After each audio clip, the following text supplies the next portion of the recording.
Joseba, guardion, zer, barriro amendik? Bueno, ezagutzen gaituzu, hemen Herrigoitzitik, Bizkaigan elkartea. Ni Leire, da nire kidea Julen.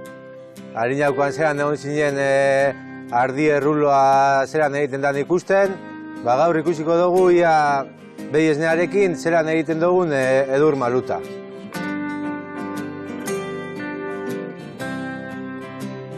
Ni Leire, izatez Bilbotarra, da betxu, darmaz ja esango dute 5 bat urte edo ja Bizkaigaren sartu nintzenetik.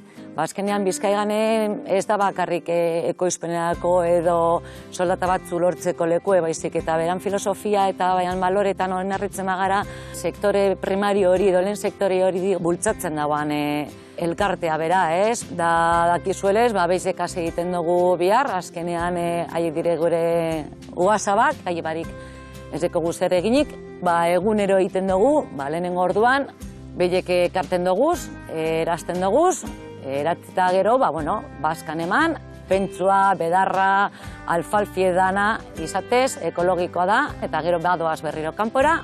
Eta hori dela eta, guke manejetan ditugun arraza batez ere izaten dire, Flebitza frisonak, abondantzak, Montpellierra, horiek izaten dira askotan, kanpoan eta bilteko moldatuenak eta dauzen arrazak. Salmenta eta banaketa, zuzena. Gernika da Mungiako Asteroko plazetan, da gero etxez-etxeko banaketa behiten dugu, hemen Herrigoitzi bueltan, edo Mungialde bueltan, edo gero zer gehiago, kontsumo taldeak, gero da gehiago agertu dire, salako kontsumo taldeak, non jendea bilatzen edo eskatzen dagoena da, ekoizlearekiko gertutasun eta konfidantzia hori, eta orduan guk egiten dugu horiek taldeak eta horni du. Hau da naia pizkata salduta gero, ikusiko ezue, gure neskek emandako hori esne guztiegaz, zer egiten dugun, da horretarako nire kidea den Julen Egazibiliko sari egaztandegian, behi esni egaz egindako edur maluta gozo bat esan egiten den, jakiteko.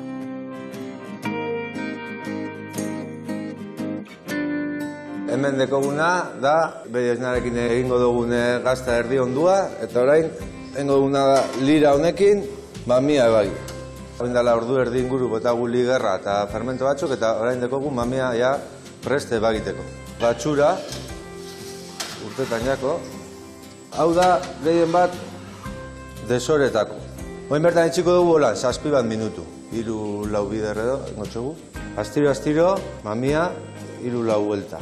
Bueno, ja behin ikusite mamia dekogule nahi dugun puntuan, hasiko da pitzer honekin, moldetara atat.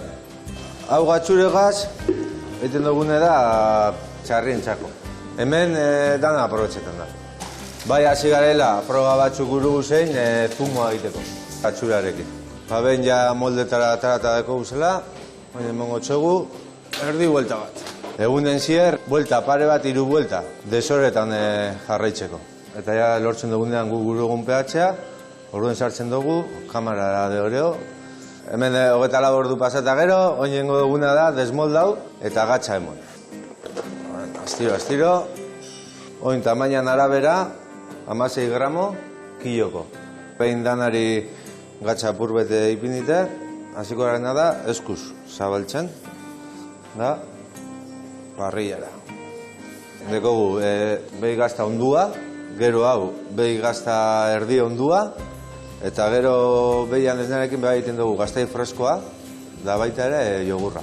Temporada baten egiten dugu behi errulua. Ez da urte guztikoa, baina bai. Bueno, oin behin gatsa emonda dekogule, hengo dugune da, eroan kamara de oreora. Oin hemen itxiko duguz, egun pare bat inguru, azala egiteko. Hemen ikusten duzuen zelan bajatzen diren, gaztaiek. Botaten dutxegunez penicillium, azala apurbet hori zurizka hori urtetako, horraitik deko izena edur malutana. Egon bidala konstantemente, buelta eta buelta mot. Hemen ikusten duzuen moduen, ja dekoguz gaztaiek madurazioan.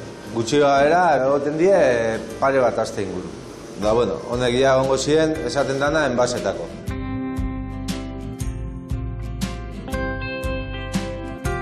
Bueno, Joseba, hemendik Herrigoitzitik, Bizkaigan elkartearen partez, espero dugu gazta erdi ondua gustatu izana eta badakizue, gure zunerako hemen gauz. Venga, hala, agur!